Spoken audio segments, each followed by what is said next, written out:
ग्रामीण डाक सेवक जो डाक विभाग भर्ती के बारे में बात करते हैं, डाक सेवक की जो भर्ती है उसके बारे में आज हम बात करने वाले हैं।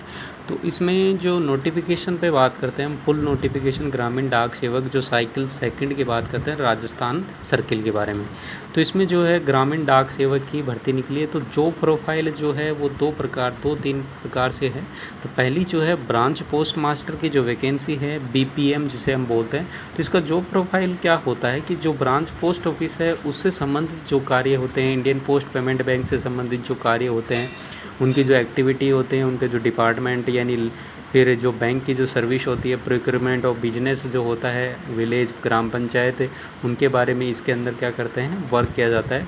और इसी के पोस्ट मास्टर से सेम ब्रांच जो पोस्ट ऑफिस है उससे संबंधित जो भी वर्क होता है वो सारी चीज़ें इसमें अंदर की जाती है। अगली जो सेकंड जो पोस्ट आती है वो आती है assistant branch post master ABPM, जिसे इसमें हम बात करते हैं। तो इसका जो जॉब प्रोफाइल की हम बात करें तो include all functions of sale of stamp stationery conveyance and delivery of mail at door stop, यानी हर घर घर जाके डाक को वितरित करना, स्टाम्प बेचना और जो स्टेशनरी कन्वेंस जो भी है वो सारी चीज़ें इसके अंदर आती हैं। और जो भी जो इंडियन पोस्ट पेमेंट बैंक से संबंधित जो भी वर्क होता है वो TRCA जो ये हम आगे डिस्कस करेंगे TRCA क्या है। तो इसके बारे में जो भी है वो इंसेंटिव बेसिस पे होता है, तो वो इस TRCA के अंदर इंक्लूड नहीं होता है। आगे हम बात करते हैं तीसरा जो आता है उसकी जॉब प्रोफाइल के बारे में, डाक सेवक। तो डाक सेवक और जो ABPM का जो जॉब प्रोफाइल होता है सेम ही प्रोफाइल होता है। इसके अंदर भी क्या होता है, sale of stamp and stationery conveyance and delivery of mail, any other duties assigned by postmaster, सब पोस्ट मास्टर से द्वारा जो ड्यूटी असाइन की जाती है उनके बारे में। फिर जो IPPB जो इंडियन पोस्ट पेमेंट बैंक से संबंधित जो भी कार्य हैं TRCA के अंदर इंक्लूड नहीं किए जाते हैं। अब बात करते हैं हम TRCA क्या है, टोटल रिलेटेड कंटिन्यूटी अलाउंसेंस होता है। जो क्या होता है कि किस प्रकार से दिया जाता है, ये BPM को किस प्रकार से दिया जाता है, डाक सेवक को किस प्रकार से दिया जाता है। तो पहले हम बात करते हैं कैटेगरी BPM की बात करें तो जब मिनिमम 4 ओवर्स लेवल फर्स्ट में जो कार्य करता है तो उसके लिए 12,000 रुपये दी।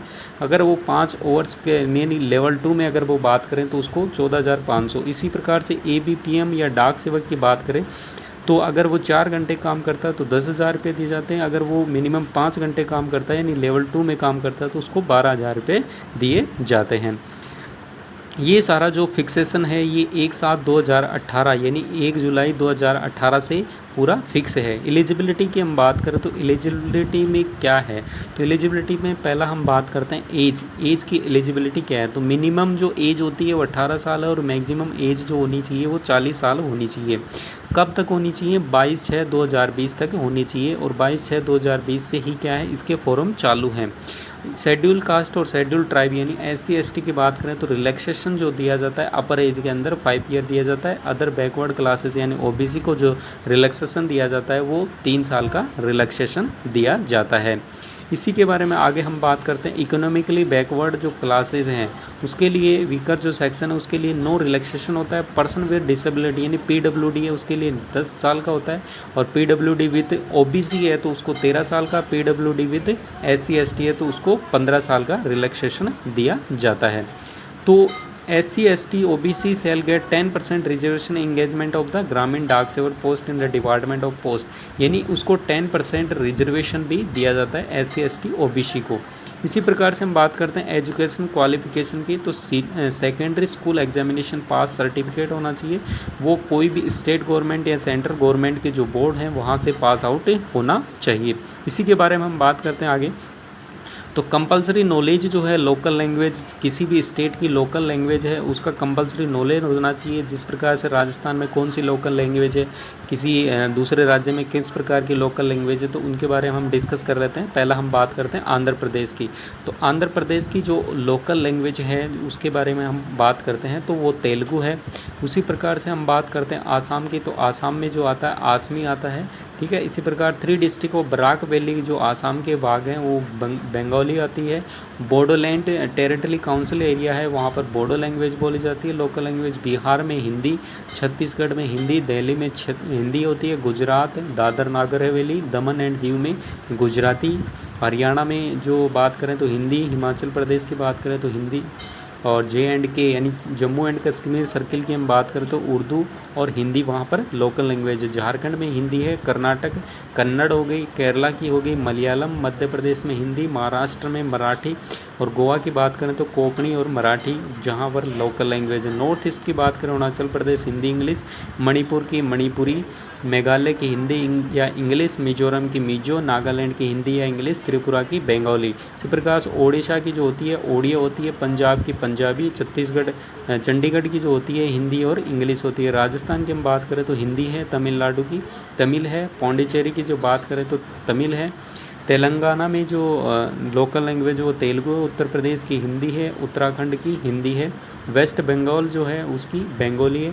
वेस्ट बंगाल में कुछ डिवीज़न हैं जैसे Darjeeling coastal division other than GTA area, तो वहाँ नेपाली और बंगाली दोनों लोकल लैंग्वेज गिनी जाती है। पोस्ट ऑफिस अंदर GTA एरिया की अगर बात करें तो वहाँ पर नेपाली, अंडमान निकोबार में हिंदी या इंग्लिश, और सिक्किम जो राज्य है वहाँ पर नेपाली या फिर इंग्लिश बोली जाती है। बेसिक कंप्यूटर ट्रेनिंग सर्टिफिकेट आपको अपलोड करना होगा इसके अंदर।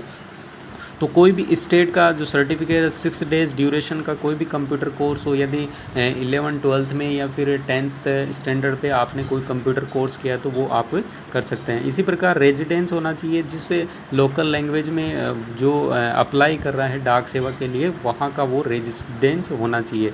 फिर हम बात करते हैं रेजिडेंस मतलब जहाँ पर जो डाक सेवा के यानी BPM यानी ब्रांच पोस्ट मास्टर जहाँ पर बैठेगा तो वहाँ की जो बिल्डिंग है उसका स्ट्रक्चर किस प्रकार से होना चाहिए।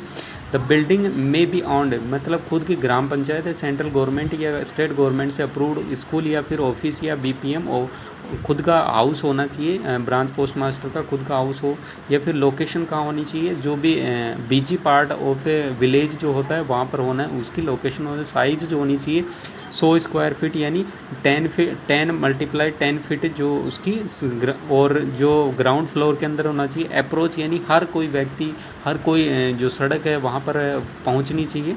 स्ट्रक्चर जो होता है, स्ट्रक्चर का जो अकोमोडेशन है वो ब्रांच पोस्ट ऑफिस देता है कि किस प्रकार से ब्रिक्स यानी जो ईंटें वगैरह जो किस प्रकार से उसका निर्माण करना है, वो सारा जो वो जो स्ट्रक्चर है वो का जो खर्चा है वो क्या आता है, ब्रांच पोस्ट ऑफिस देता है। वेंटिलेटेड मतलब हवा पास होनी चाहिए, लाइटेड होनी चाहिए प्रॉपरली, और नीटली वाइट वाश्ड होना चाहिए, मतलब अच्छी तरीके से वाइट वाश होना चाहिए। पावर सप्लाई अच्छी तरीके से होना चाहिए, सोलर फैन इलेक्ट्रिसिटी बल्ब वहाँ पर लगे होने चाहिए। Accommodation for branch post office किस प्रकार से दिया जाएगा, तो अकोमोडेशन की बात करें तो it may be work from a village shop but a post office working from a shop should have exclusively space to keep the registers, micro ATM and hand devices, other items apart from space. यानी इस प्रकार से space होना चाहिए, वहाँ पर micro ATM रखा जा सके, रजिस्टर रखे जा सकें, और अदर स्पेस होना चाहिए। Prominently exhibited signage at present Darpan computer laptop devices are using all of the 4 network, यानी जो पोस्ट ऑफिस वगैरह में जो लैपटॉप कंप्यूटर वगैरह यूज़ किया जाते हैं, और ये जो ब्रॉडबैंड जो दिया जाता है एयरटेल और BSNL के द्वारा ये ब्रॉडबैंड दिया जाता है। एकोमोडेशन की बात करें तो जो अगर सिटी एरिया है तो वहाँ पर 500 रुपये पर मंथ दिया जाएगा एकोमोडेशन BPM को, और इसी प्रकार से अगर ग्रामीण क्षेत्र में तो कंपोजिट अलाउंसेस जो दिया जाएगा यानी बिजली वगैरह का जो रेंट वगैरह दिया जाएगा वो 250 रुपये उसको एकोमोडेशन दिया जाएगा। उसके बाद नॉलेज ऑफ साइकिलिंग यानी जो आसपास जहाँ पर भी वो BPM यानी डाक सेवक जो जहाँ पर कार्य करेगा तो उसको मतलब साइकिलिंग का नॉलेज होना चाहिए, नहीं साइकिल चलानी आनी चाहिए। अगर मोटरसाइकिल या स्कूटर उसको चलाना आता है तो वो भी क्या होगा, साइकिलिंग के अंदर काउंट किया जाएगा। एडिक्वेट मीन्स ऑफ लिवलीहुड ये कोई ख़ास टॉपिक नहीं है।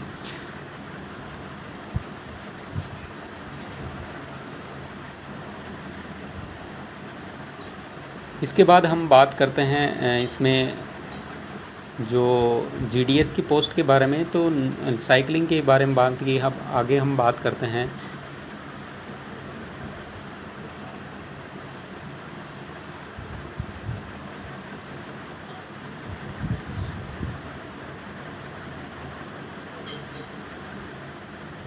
आगे मैं बात करूं तो फर्निशिंग ऑफ सिक्योरिटी यानी security branch post office security provide कराएगा। Accommodation for locating branch post office तो एकोमोडेशन प्रोवाइड किया जाएगा।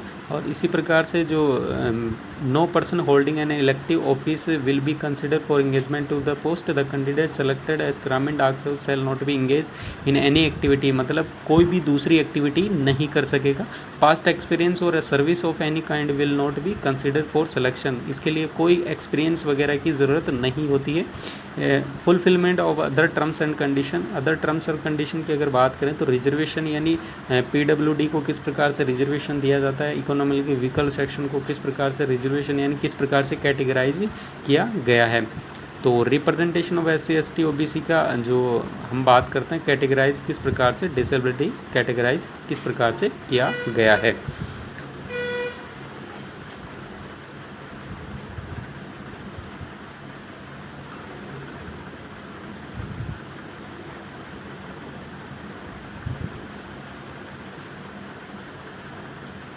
तो यहाँ पर देखो BPM APBM डाक सेवक की हम बात करें तो कैटेगरी जो डिसेबिलिटी, लो विजन हो गया, डीफ हो गया, hard of hearing, one arm one leg, leprosy, cured, dwarfism, acid attack victims, ये सारी कैटेगरीज इसके अंदर दी गई. Method of engagement will continue to be, ये कोई खास इसके अंदर. ट्रांसजेंडर की अगर बात करें तो मेल और फीमेल दो जेंडर होते हैं, इसके अलावा जो जेंडर है वो ट्रांसजेंडर के अंदर आता है.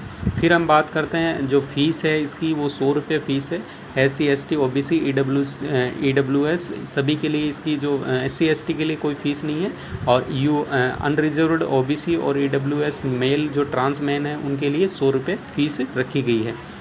फिर ऑप्शन जो है GDS पोस्ट के लिए जो ऑप्शन की बात करें तो वहाँ पर एग्जाम्पल की बात करें तो 20 पोस्ट के लिए वो अप्लाई किया सकता है, मैक्सिमम 20 पोस्ट के लिए वो अप्लाई किया जाता है.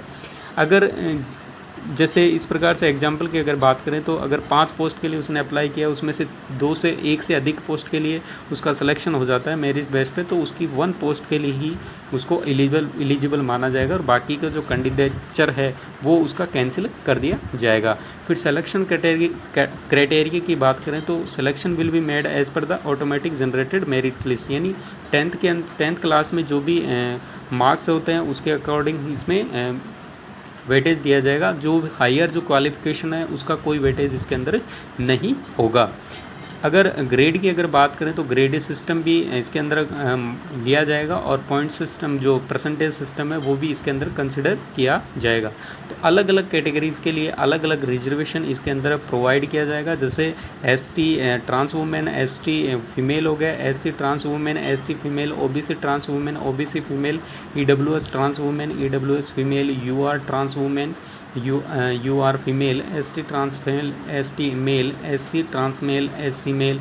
इस प्रकार से अलग अलग जो कैटेगरी है OBC male, EWS trans male, EWS male, UR trans male, UR male, सभी के लिए क्या होगा, पोस्ट के लिए सभी को मतलब रिजर्वेशन दिया जाएगा.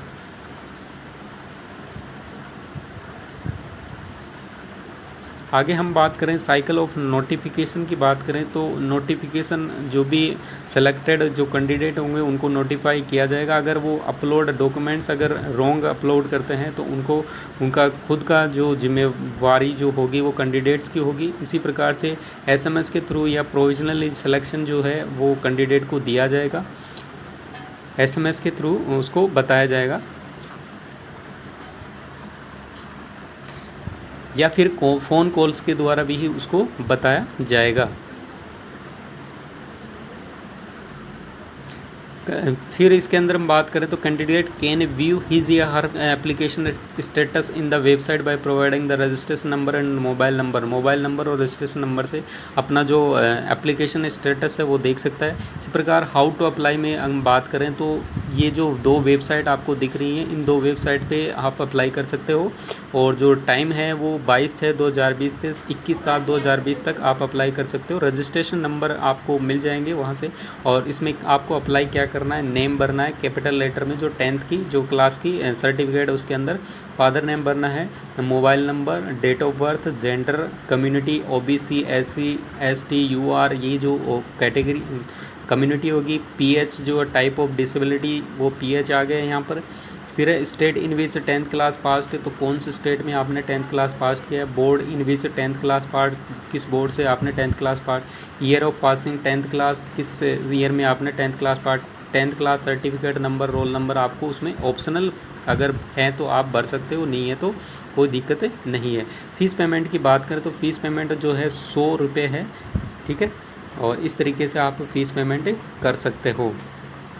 फिर हम बात करें जो डॉक्यूमेंट्स अपलोड हैं तो वो किस प्रकार से आपको अपलोड करते हैं। 10th क्लास एसएससी सर्टिफिकेट जो है वो जेपीजी और 200 KB उसकी साइज़ होनी चाहिए। इसी प्रकार से 10th class SSC marksheet, marks grade या पॉइंट्स में है तो उसके वो भी 200 KB में। इसी प्रकार से DOB प्रूफ, यानी अगर आपकी 10th क्लास की मार्कशीट में DOB नहीं है तो वो आपको अलग से अपलोड करना होगा, इसी वो भी 200 KB है। कंप्यूटर सर्टिफिकेट जो कंप्यूटर कोर्स आपने किया है तो वो भी 200 KB जो साइज़ है उसकी। Community certificate OBC ST SC ये जो कम्युनिटी सर्टिफिकेट है वो भी 200 KB आपकी उसकी साइज़ होनी चाहिए, JPG।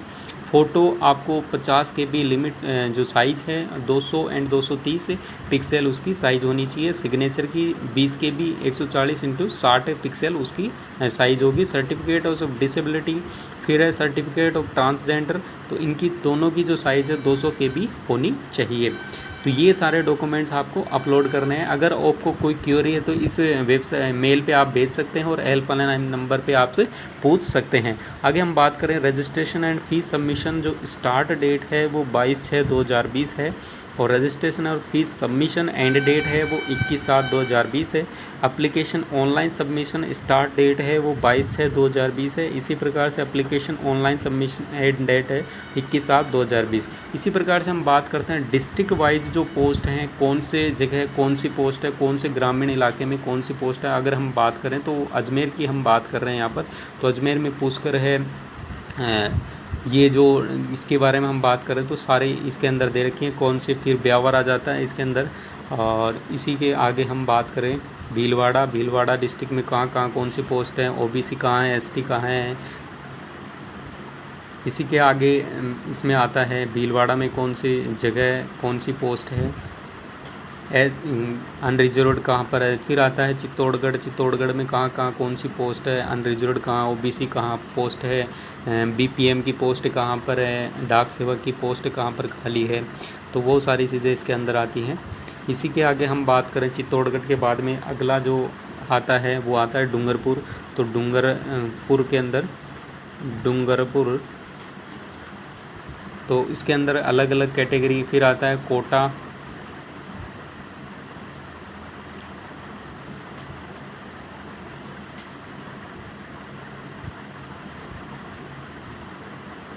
कोटा के बाद में हम आगे हम बात करते हैं तो ये आता है जो टोंक के बारे में हम बात करते हैं। टोंक हेड ऑफिस है तो उसके अंदर। फिर हम बात करें टोंक में कहाँ पर कौन सी पोस्ट है कि OBC कहाँ पर है, अनरिजर्व्ड। फिर उदयपुर आता है, उदयपुर में कहाँ पर कौन सी पोस्ट खाली हैं, BPM की कहाँ पर खाली है और ABPM यानी डाक सेवक की कहाँ पर पोस्ट खाली है।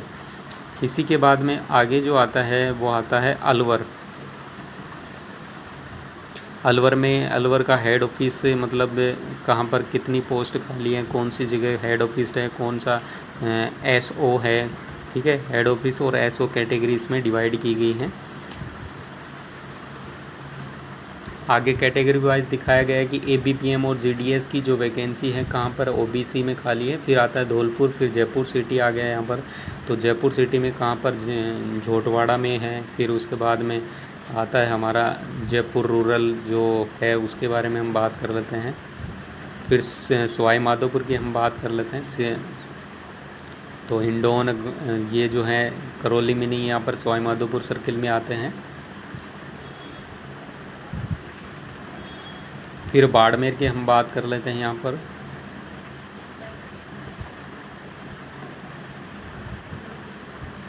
फिर बीकानेर आ जाता है यहाँ पर।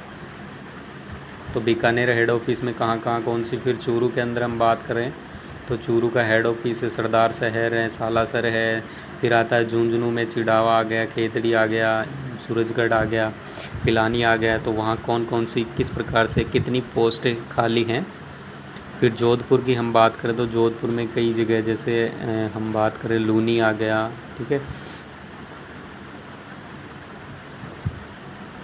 फिर नागौर आ गया, नागौर में कौन सी कहाँ पोस्ट खाली है।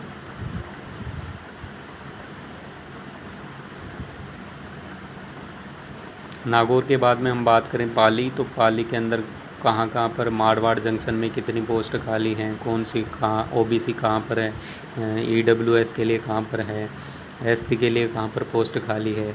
सीकर की हम बात करें तो सीकर में कौन कौन से जगह कितनी पोस्ट हैं। और फिर आता है सिरोही, हमारा सिरोही डिस्ट्रिक्ट की बात करें। उसके बाद श्री गंगानगर आता है लास्ट में, तो श्री गंगानगर की हम बात करें। उसके बाद में